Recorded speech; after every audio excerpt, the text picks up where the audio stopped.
Okay. Hello, everybody. Welcome to our second Dead Famous show here, which got a lot of activity and seemed to be very well received. So we have our two beautiful co-hosts here today, Andrea from Lilac Lantern and Linda Hello, thank you. Comanche Psychic. And so we're going to do it again. Can't get enough of a good thing. So just the format of the show, we're each going to, in advance, we each kind of pre-selected 4 different dead famous, if you will, or celebrities. And we actually are, taking individuals from the music industry, Hollywood, sports industry, even politics. So we really kind of opened it wide to whoever wanted to come through. We thought that'd be a good way to do it. So with no further ado, let me start off, because the first individual that came to me this week was Elvis Presley. And, a lot's been said about Elvis, but, I always like, when I do these kinds of sessions, I always like to lead in very slow with the person I'm bringing through and just kind of get really kind of where they're at. And, one of the things he was very clear to me about was that, with all the fame and glory that everybody knew that he had, it got to a point where it was very overwhelming. And what it actually got to the point with Elvis that he was just telling me that it really confined him. Even though people thought he had a lot of freedom, there were a lot of things he couldn't do. And he felt like many of us we're all very complicated people, and there's lots of things that we want to do in life. But he got to a point where he really felt kind of in a prison, so kind of the fame and the glory that he loved for so long really became a huge burden. And the grounding force for him was always his mother, Gladys. So one of the first things when he passed over, he was just saying that it was just wonderful to kind of reunite with Gladys again.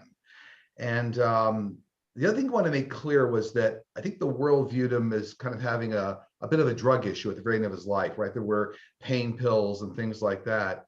But he wanted me to know that in his opinion, that really didn't play a big role. It was actually, he was ready to go. The thing was, he was absolutely ready to go, and it was kind of a guiding way in which he kind of exited this world. So he didn't see it as a burden. He saw it as kind of the path forward, and he was very thankful when it happened. I just got a cold chill, so he was very thankful when it happened. He also said, between Priscilla and Lisa Marie were probably the best things that ever happened to him in his life, along with his mother Gladys.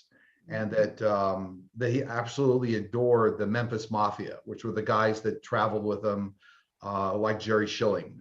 So anyway, a great guy. He's really leveled out. He enjoyed fame only, in his instance, only kind of a number of years, and then it got to be a big burden. So he kind of want to make that clear to the world, but he sends lots of love back to the world. And he also met up with Michael Jackson on the other side, which was basically kind of in his family network, because Lisa Marie had married him at one time. Remember Michael? And so it's kind of that was part of his family now on the other side. So that was it. That's it from Elvis. Very nice. That's great. That's great. Yeah. So when you say that he was ready to go, he was only 40 something. Was it because he was in so much pain? His intestines were full, and apparently it was leaning up against his cracked back. So I can imagine he was suffering. For him, the way he brought it through to me was almost like, I don't want to call it a psychosis, but it's like when you live with that burden of being so famous, being treated like an idol for so long, that it's a heavy weight. And at some point you wish you could just like get out of it. Right.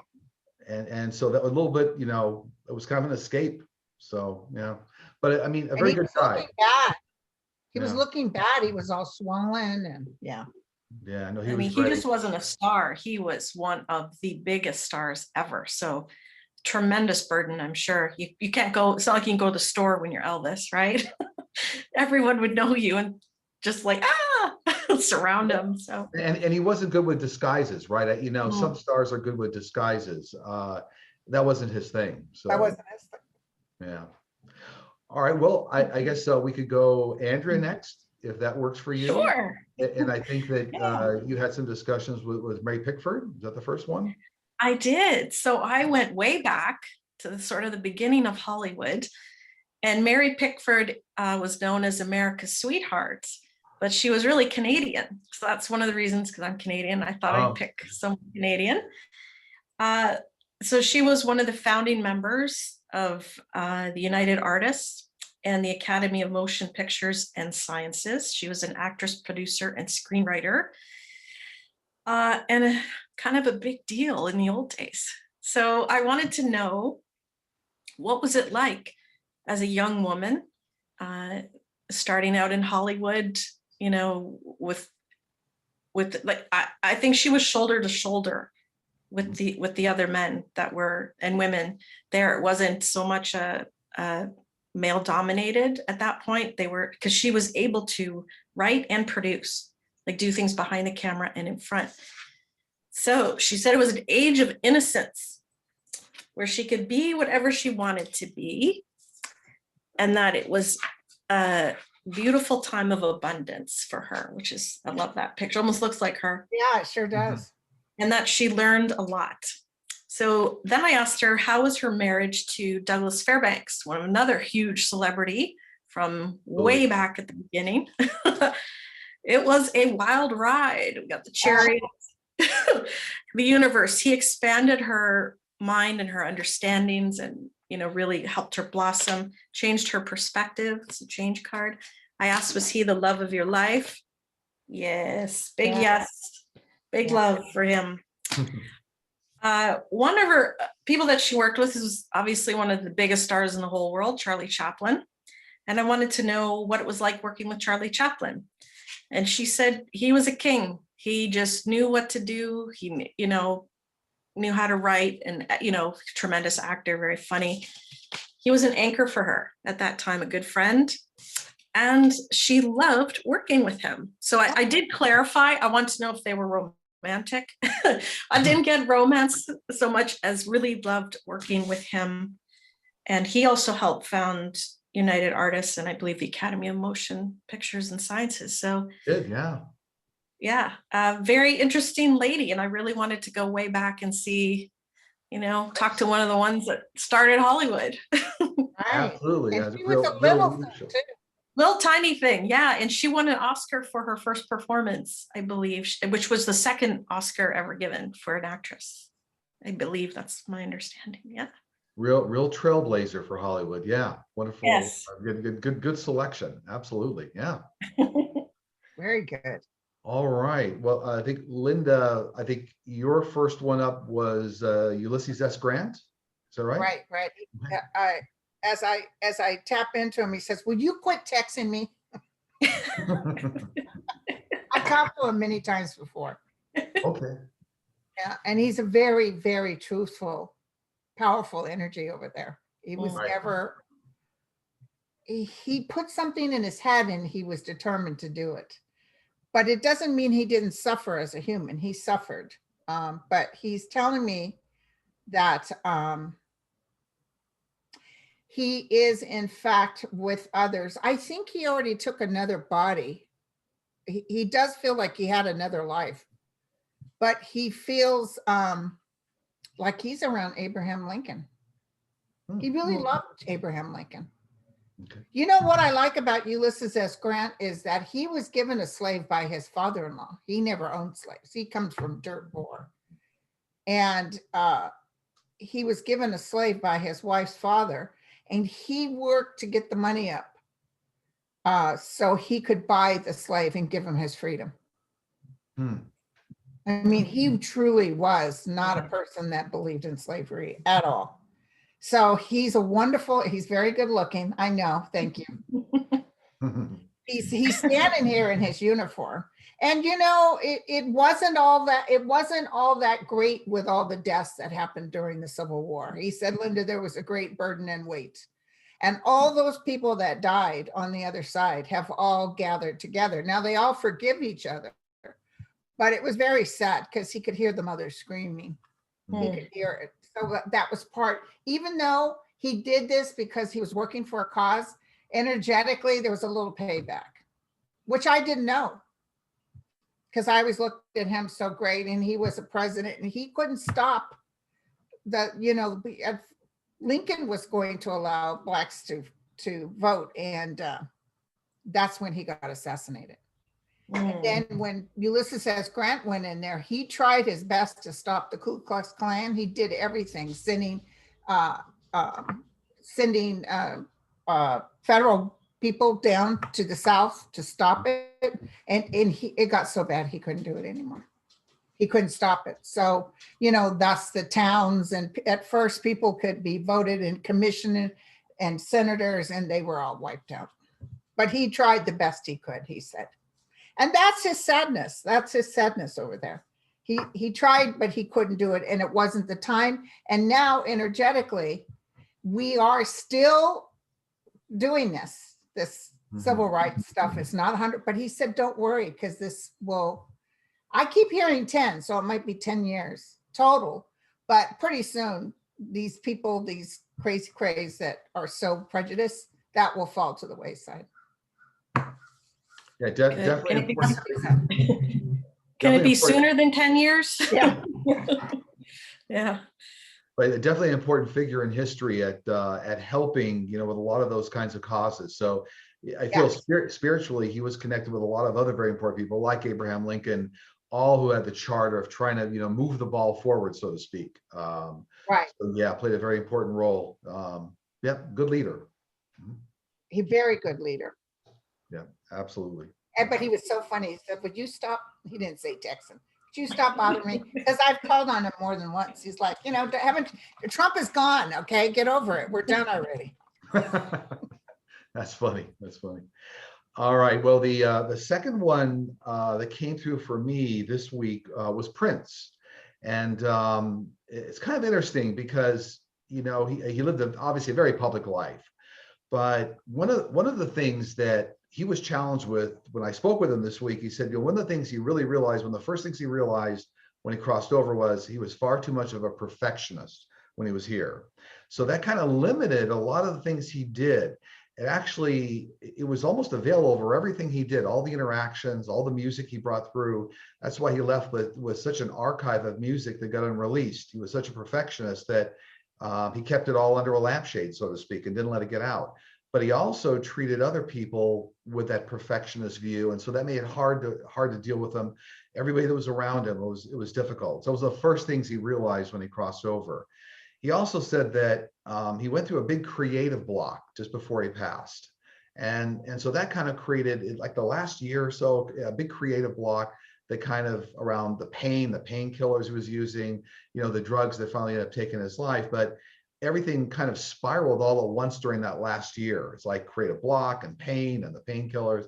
So he understands that was his destiny. But in the same token, he feels like, he's one of the lucky, I guess, artists that in some respects, in a humorous way, he left looking good. They say, live hard and leave a good corpse.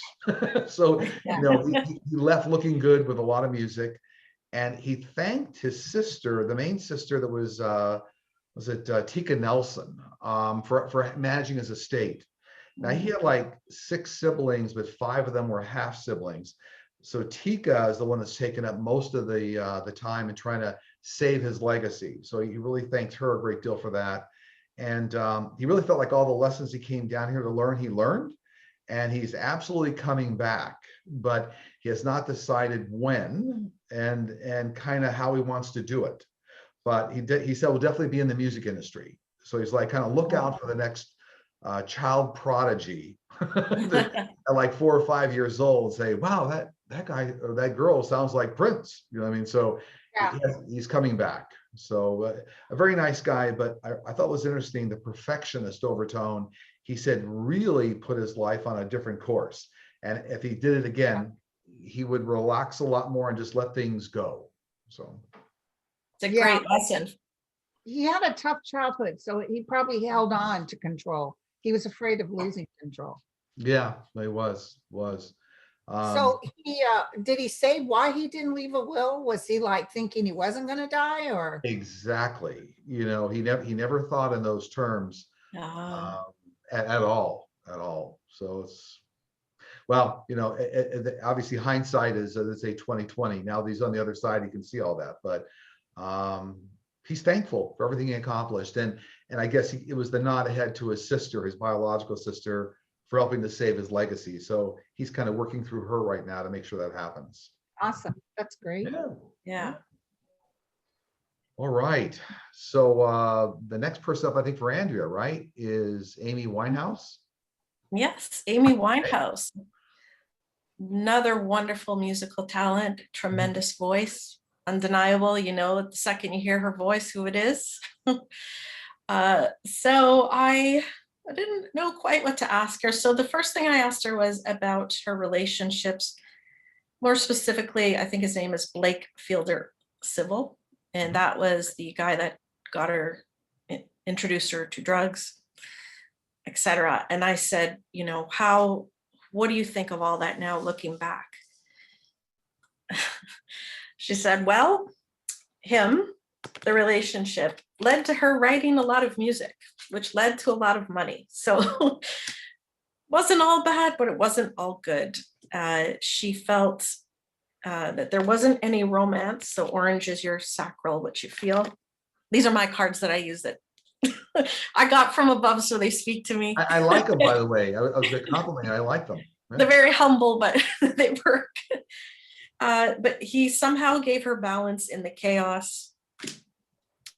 But he did get her hooked. There he is, getting her hooked on drugs. So enough about him, but it did lead her to some creativity.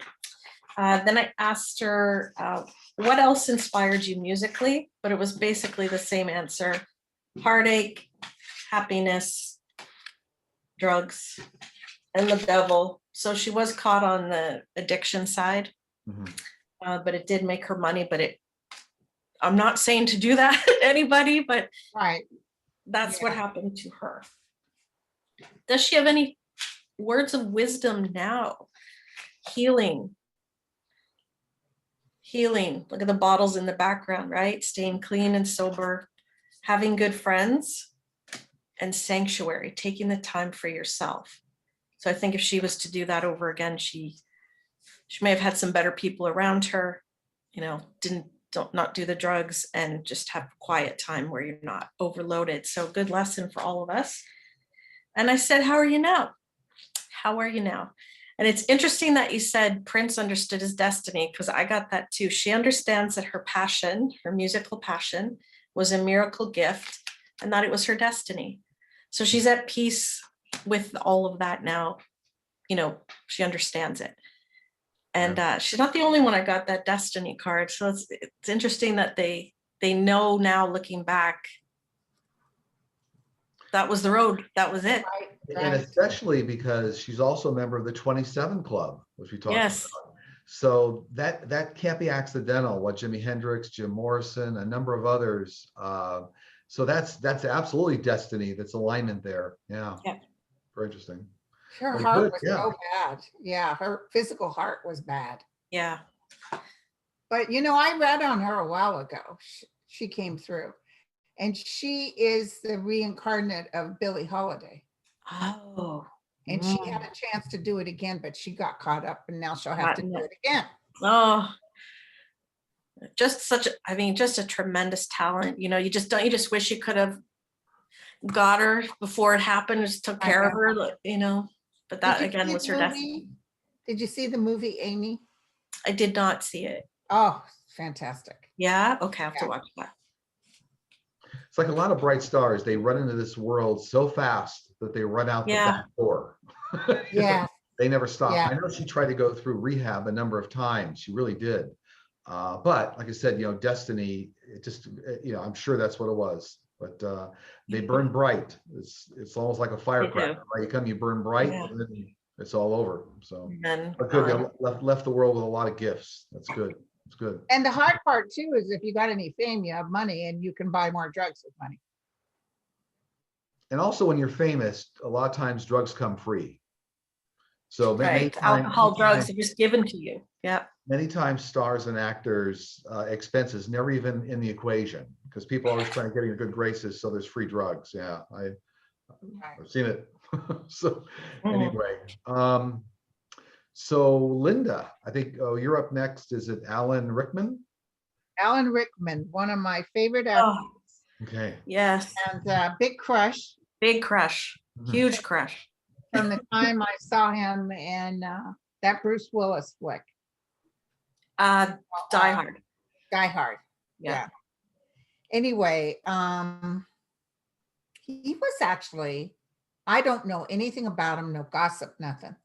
But when I tapped into him energetically, he was a pretty wise person. Mm. He enjoyed theater. He enjoyed consuming any information, almost like antiquity. He almost feels like he was a player back in Rome. You know what I'm saying? He used to be in the Rome days or in Greek theater.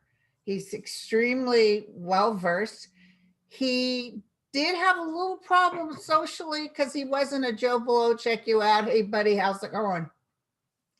That wasn't him. He was a little quiet energetically, but he loved this woman he was with. So he married her before he died, probably for the sake of the estate. He was with her for many years. But he said, he's telling me there's no mourning because he lived his life. He lived his life fully. And he had plans. He had hoped to stay longer. But it was absolutely wonderful how things took place for him and the pieces he was able to perform. He's in total grace about it. And so he's good looking like he was in that show, Die Hard. So he's laughing. He just started laughing at me. Anyway, so yeah, he wasn't a prude. He was extremely, if he knew you, he'd talk to you. If I came up to him, he wouldn't ignore me. He would say, what the hell do you want? So Alan Rickman is doing fine and well. He's sending love to everyone. And it's absolutely beautiful here. He suffered though before he died.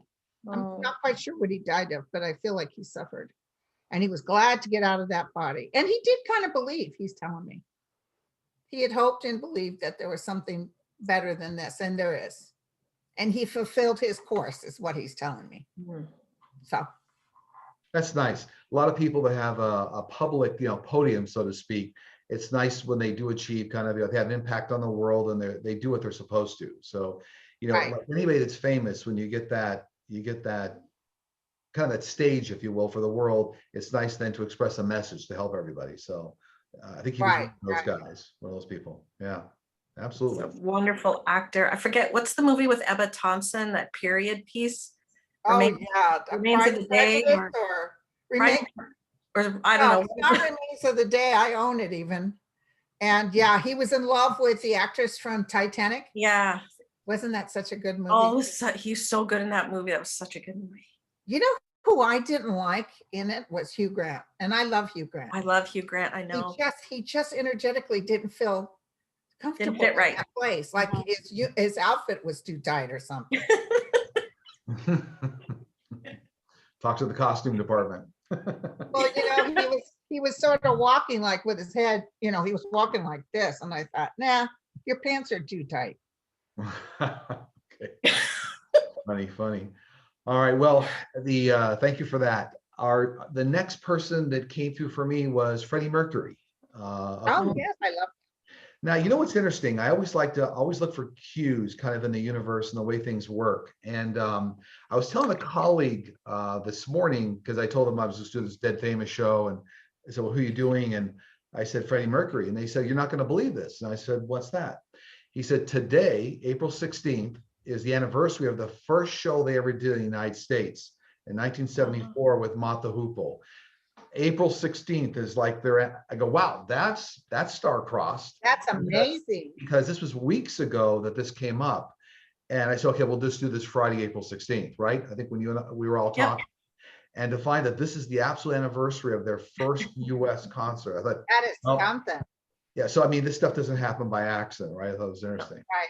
But he died in his 40s. He said, time was very, very short. And, growing up as a child, one of the things, like a lot of people, unfortunately, he defined himself by popularity and fame. That's kind of how he struck out early in life. Like, he didn't think he would really be amounting to anything unless he achieved fame. So that would kind of reinforce meaning in life for him. But as he got much older, he realized that they always say blood's thicker than family. he felt the band, his co-bandmates in Queen were really some of the best family he had around him, and actually people that loved him. And so he kind of had a different understanding of family. And he was almost a little sorry that he didn't talk about AIDS sooner than he did, because as history shows out, he only told the band, I think, a day or two before he passed or it was announced. So everybody knew he was sick, Right. but we had a long time to admit it. But the good news is, like anybody that's down here, he was very grateful for the things that have happened in his wake. So there's now what's called the Mercury Phoenix Trust. And it's actually an AIDS foundation that Queen did in Freddie's honor. So he's very grateful for that. I think they've raised millions of dollars, along with even Queen participated in Live Aid. But all these things, he felt like in the wake of his death due to AIDS, helped a lot of other people. So that was good. He also told me that, and it didn't surprise me that, he channeled himself through Rami Malek for Bohemian Rhapsody. So I think there's Wow. yeah. So there are times, and I think a lot of people really like that performance from Spectacular, Rami Malek. And they spectacular. go, Yeah, he won the Academy Award. Yeah. yeah. And so Freddie was just saying that he worked very hard to channel his performance. And he actually said that like Rami was a willing participant. So whether Rami completely, and a lot of creative people, they channel the other side anyway, but he felt like he was a willing participant, very easy to work with. And that's actually, I think, why the performance ended up so good. So, the last thing he said to me was that he said, I have one thing I wanna say to everybody. And I said, sure, what's that? He goes, thank you, world. So even as he was exiting from my discussion with him, he's like, thank you, we'll be back. So, but he said, thank you, world, was the last thing he told me. So nice guy. And certainly he learned a few lessons while I was here. But I think a lot of things he did for the people with AIDS have been very helpful. So great guy. So That's great. And a tremendous voice. Yes. Yeah. Is he proud of his music? Oh yeah, very. But he laid off a lot of the pride with his bandmates as well, like Brian May, guitar player. He really said that very much a team effort. Not all bands get along as family. Yeah. It's always been my experience. A lot of times you see bands start out, when money comes into play, everybody gets amnesia, and it's the Hatfields and the McCoys. Money always changes the dynamic in a band. And Queen, they managed to keep it as family. I mean, they had their ups and downs, but for him, he really didn't take it as I'm the star. It was very much a group thing. So nice guy. That's great. And you can tell how much the band members care about him because of the detail they spent on the movie. Like they wanted to make sure that it was done right and respectful to him. And so they obviously care about him and his legacy. Right. Absolutely. Yeah. Well, good guy. So I guess now we're shifting over to Andrea for Whitney Houston. Is that the next one? Yes, Whitney Houston, another incredible voice. I mean, we're really talking about a lot of talent here today. Singers. Yeah. So Whitney Houston, lovely, beautiful, talented, but obviously had some issues. I asked her what her relationship was with Bobby Brown. So, booze, drugs, whatever, the Tower, and cruelty. It was not the best relationship, probably for either of them. It wasn't. We saw the results,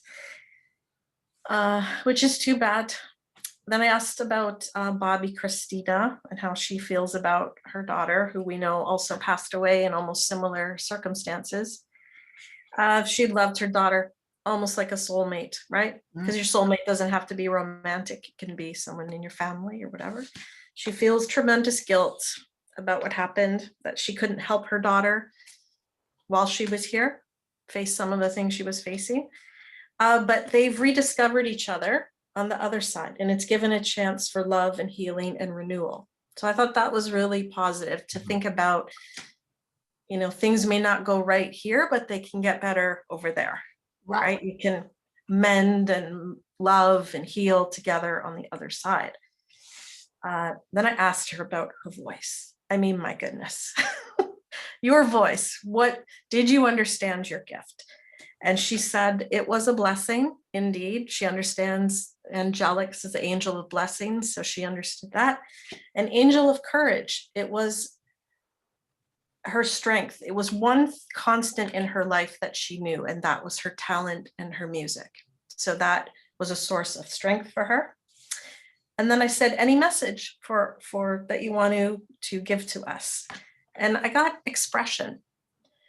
So be yourself, be your authentic self. I think we know that she had some things maybe she didn't bring forward in the life she had here, which maybe tormented her.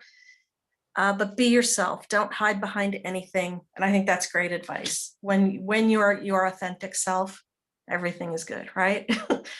It all vibrates properly. Right.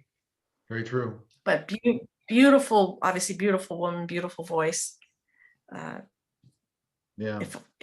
When you love to hear her sing again, right? Live, new songs, but we just, with our other artists we're talking about today, we just have what we have, and that's okay.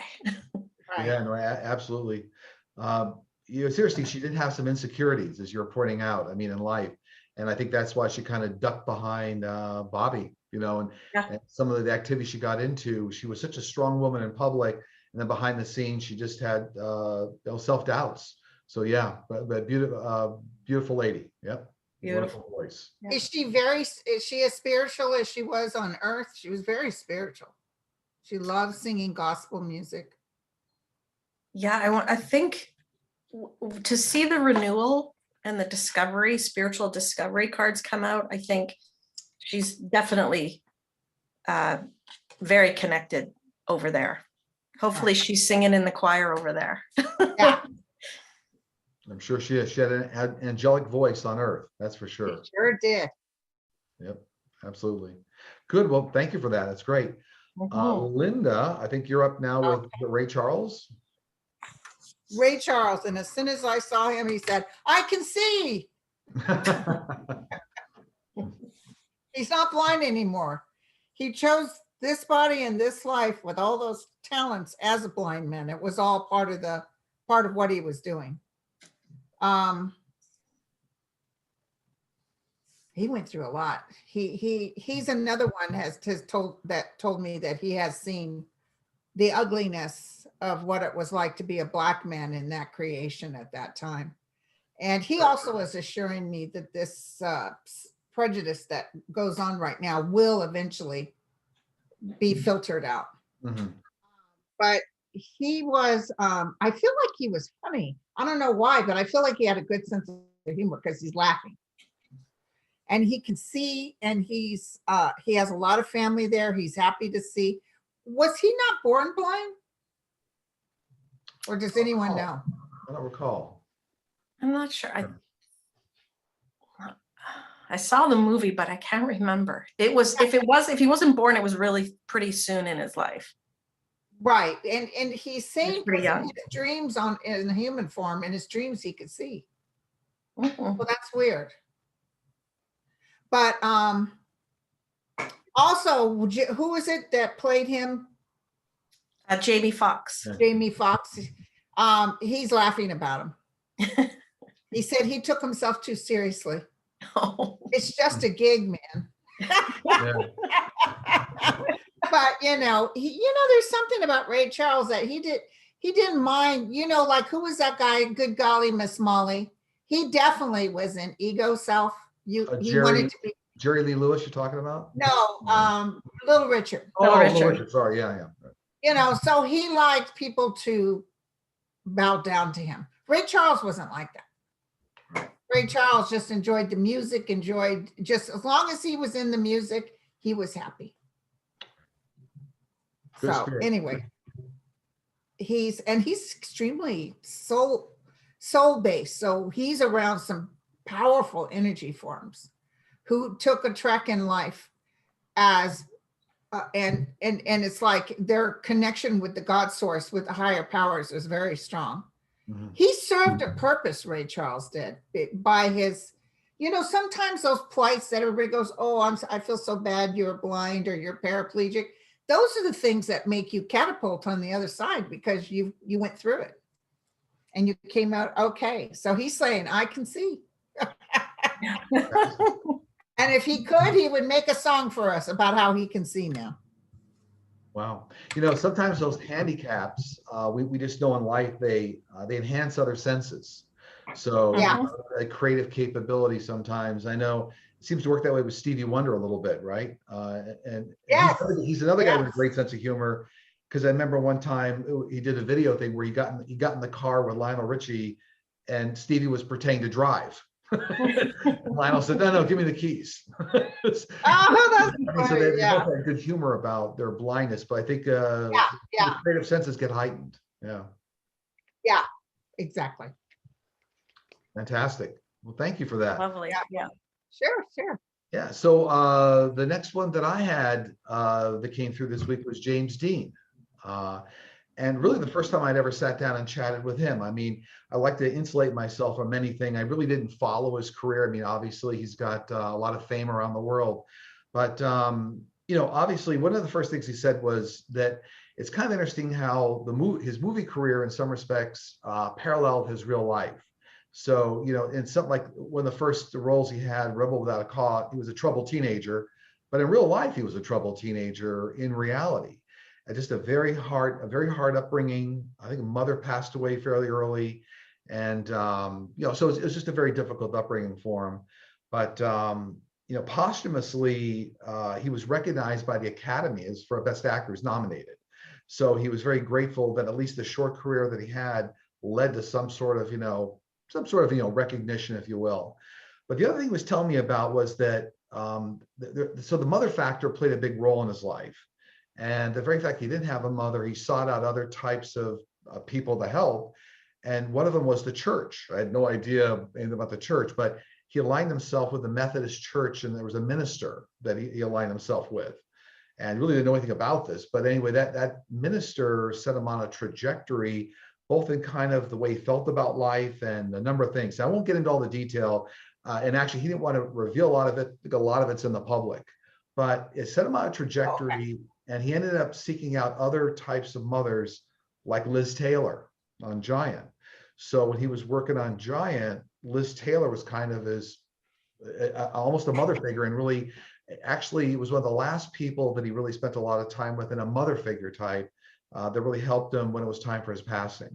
The other thing he was telling me was, he said, it's kind of funny. He said to me, I always thought I would, if I ever died, I would pass away on a motorcycle, not a car. So he said it was pretty ironic that, I passed in that Porsche accident. We all know it was that country road as the truck pulled out in front of him. But at the time when it was about to happen, he actually knew. And he was like, no, I don't want to go out this way, but it's too late. So, but as a humorous thing, he thought he really wanted to go out on a motorcycle, not in a car. But a very good guy, and a very short life. But it feels like one of the things he was able to demonstrate to the world was, fame can be fleeting. Live your life, very quickly. Fame can be fleeting. And there was a famous quote that he had that he reminded me of. It was something like, like live like there's no tomorrow, or something like, or live like you're going to die today, something like that. So you live your life to the fullest, but like you're going to die today. And what's kind of funny was it was a self-fulfilling prophecy that you live your life to the max because you could die tomorrow, and he died very early. So I think he was 24, 25. Yeah, he's really young. Just a Yeah. baby. So it's just kind of funny how people's lives sometimes they mirror what's really going to happen. Their philosophy. So it's almost like the soul knows what's going on right before he come down here. So Right. Nice guy, but I picked up from him, he really could have used a lot more female energy in his life to kind of balance him out. So that was one of the things I picked up from him. But nice guy.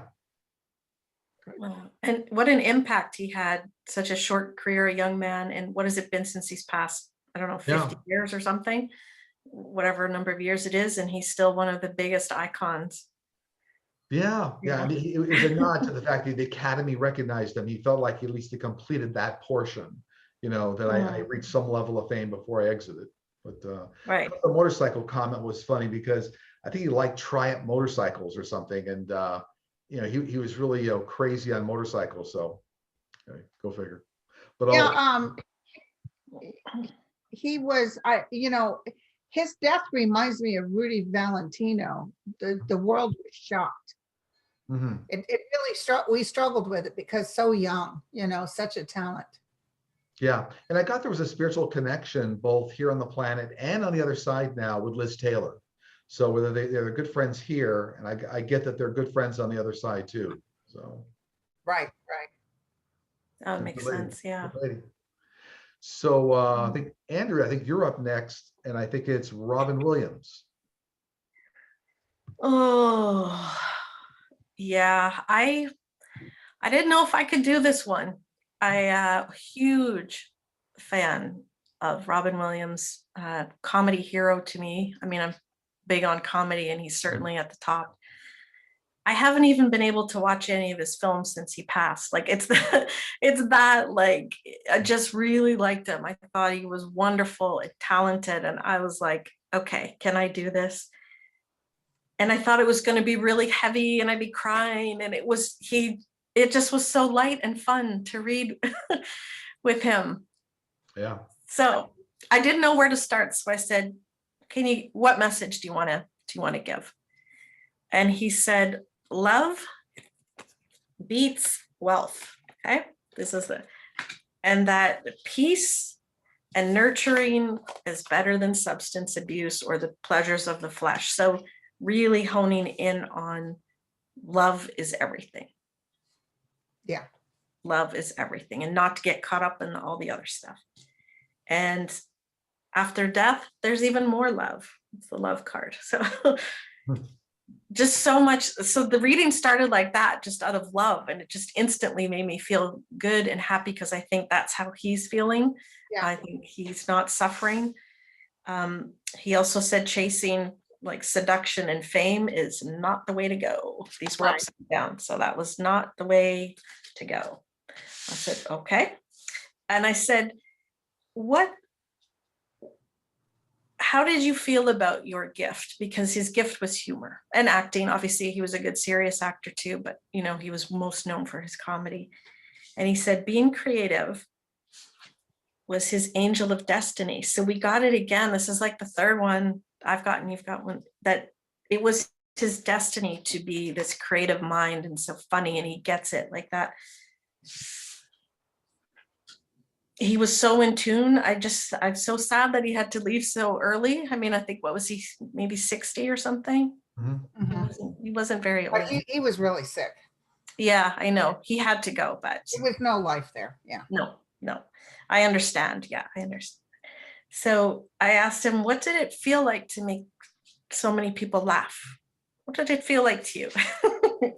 Lightning. It was like a boom to him. It charged him up. It was like an adrenaline rush to get up there and like slay on stage, or, you know, make people, the room laugh, whoever it was.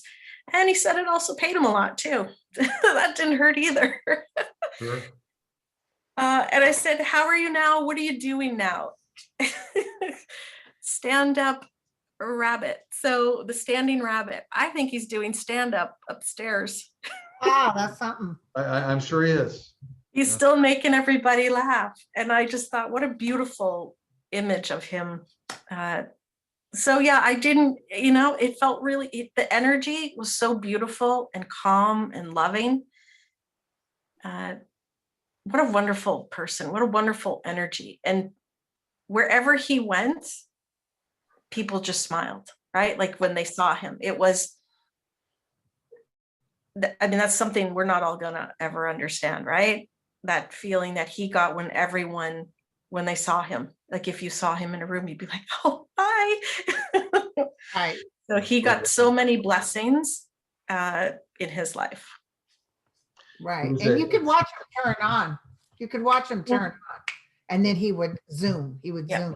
I mean, there was obviously some darkness in his life and some sadness in the past and all that kind of stuff. But he loved to make people laugh. Loved it. It fulfilled him. He was very unique. He was a very quick wit. He was extremely smart. So his jokes were always very sophisticated. You had to know a little bit about history and people. They weren't just the run of the mill, you know, take the cheap laugh. He was not extremely quick-witted, extremely intelligent, and the way he blended the jokes with history and knowledge was very unique. Yeah. And he could pick up certain he could do a Scottish man just as if he was born in Scotland. Yeah. He was so funny. And I've heard other stand-up comedians say that they didn't want to follow him.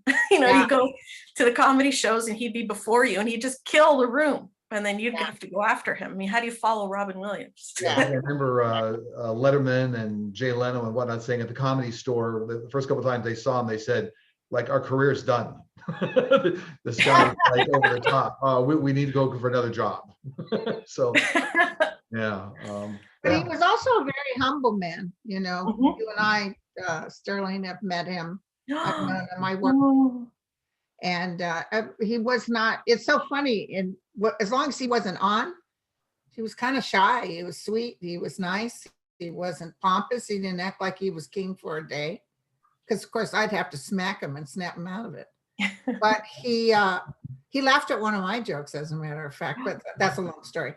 But if you want to watch something that you haven't watched in a long time, Cadillac Man. Oh my God. I cried. I was laughing. That is he is such a good actor in that. He's brilliant. Oh my God. Life According to Garp and The Fisher King. The Fisher King is my favorite, I think, of his performances. He just made me cry. Like, it was so good. But anything. Okay, now I'm going to have a Robin Williams Film Fest this weekend. I think I'm over the heartache. There you go. Yeah, he left an extremely large legacy of films, and each one of them is brilliant. I mean, I think it's over 100 films. I got to go look at the film roster, but there's hardly a bad one in the bunch. Just very good, extremely good. Yeah. Well, thanks for that. Very good. Yeah. So, Linda, I think you're up now with is it Frederick Douglass? Frederick Douglass. Frederick Douglass, which I've never had this happen before. He's actually a master that came here in human form.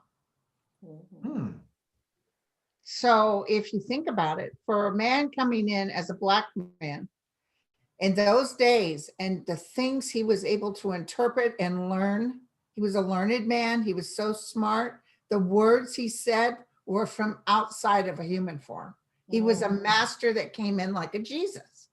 He was a master that came in, and he served his purpose to help the slaves. That's why he was there. That's why, so he comes through as a brilliant light, higher than almost as high as the main man, Jesus. But he's a bright light, and he served the human form because he was supposed to, but he doesn't have any desire to come back in human form, which is interesting. But he's working on the other side for the cause. But he's an energy light. Boom. He can appear, manifest. But I never hear anybody say, Frederick Douglass was by my bed last night. Yeah. They'll say Michael or Mary but he is an energy, a very high energy form, almost like an alien kind of energy. And he came in that time like a sore thumb. He stood out, but he came in and he fought and fought. And Abraham Lincoln, towards the end, before he died, he was thrilled with Frederick Douglass. He consumed his information. He would walk across a crowded room and say, "There's my friend, Frederick." And Frederick could tell him exactly what he thought about something he was doing if he disagreed. And he could do that because in those days, if you said something and you were not the right color, they would, take you outside. So there's a lot, this man really was powerful, and not in a loving sense. It's weird. I know that from the higher realm, it's nothing but love, but he was concrete. He could manifest, he couldn't manifest on earth, but he was concrete, like he came through in a loving energy, but he also could see right through the human form. He knew exactly what time of day it was. He knew how the white man thought. And it was pretty ugly back in those days. He's saying to all of us, be glad you weren't there. I bet, yeah. He really had to stand his ground for the time he lived in. That's the key, right? So there's always different times. Yeah. And he did suffer, just same as Jesus suffered. He cried, he had pain and all that. He had all that. But I'm telling you, he knew he had a purpose. He couldn't announce it like Jesus did. but he had a purpose and he was there for a purpose and he worked on his purpose. It's really, and I'll tell you, he's kind of a stern, you know what I'm saying? I don't go in, I feel peace, love, dove. It's like, you know, ask me the question, I'll give you the answer. He's, you know, it's weird. It's a weird feeling. Very powerful. Very powerful. And I saw a very powerful tribal man standing next to him. I don't know, I'll try to visualize and get his name, but he's a master chief that also came in as an entity, a higher entity into the human form. And I didn't know that existed. I knew that Jesus, well, so they say, I'm not quite sure, but I see him. So I imagine he did exist. But there was a lot of powerful energies that take human form just to manifest in that world at that time. Yeah. And I saw a tribal member, very tall, standing next to Frederick Douglass. So I got to check him out. Yeah, I'm sure he had a very strong group of guys around him and angels. Absolutely. You know, because when you decide to come down to earth and you say, okay, I'm going to take on that assignment, you usually get a support crew, right? You get a crew to go. Right, help you. right. Yeah. But he doesn't have like a bunch of energies around him. He called this man his brother, but they're not, you know, but on earth they were different nationalities. But he is not someone that had to do several lives. It's like he came in for that purpose and he fulfilled it and he came out. That's the first time I saw that. Wow. Very impressive. Yeah. I'm glad I had him last because it was Very good. Very good. See, if we invited him to a party and we were sitting there picking his brain, he would answer things, but he would not be a little social butterfly. Right. Mm-hmm. He'd almost treat you like, why are you bothering me? Do you want another cocktail? It's very direct is what he is. Yes, but he also had a purpose. So that was the key with him. He had a purpose, so he wanted to discuss how we can make things better. He didn't have much time for bull. Right. Yeah, really left an imprint on humanity and in history. Yeah, very, very good guy. Absolutely. Well, believe it or not, I think we covered all of the 12 individuals that we're going to bring through on this Dead Famous show. So good job, everybody. Thanks for thanks for everybody on this side and the other side. Our wonderful lineup of guests we had today. Exactly. So fantastic. Well, I think the next show I think we're going to do on Andrea on your channel, right? We're going on your channel. Next one we schedule. But I expect some good snacks, not the stuff Sterling gave us. No, what are you referring to now? I expect some good snacks. Oh, got it. Okay. I didn't see nothing on the table over here. You know what I'm saying? I'll have it catered. Okay, it'll be catered. All right. Well, fantastic. So, thanks for hanging out today. Thanks for participating to everybody, and we'll catch you on the next one to be announced. And I guess, and you have a community board as well yes, on your YouTube channel. So I guess you put up the announcement where we decide when the next show will be. You'll see it on Andrea's community board. So, and when you post this, I'll pop it over to my. I'll do the same thing. All right, fantastic. Yeah, we were shocked, you guys, because we did the first one, and the response was overwhelming. Yeah. And I'm still getting people. What is dead famous? Dead famous. Yeah. Yes. Exactly. Thank you, everybody, and thank you both, Sterling and Linda. This is great. It's our pleasure, Andrea. It's always good to getting together, and thank you, Linda, and thanks everybody. And we'll see everybody on the next show. And I'll see you, Sterling, on Sunday. You will. And I'll watch. Okay. Very good. And I'll hail. Thank you. Bye. All righty.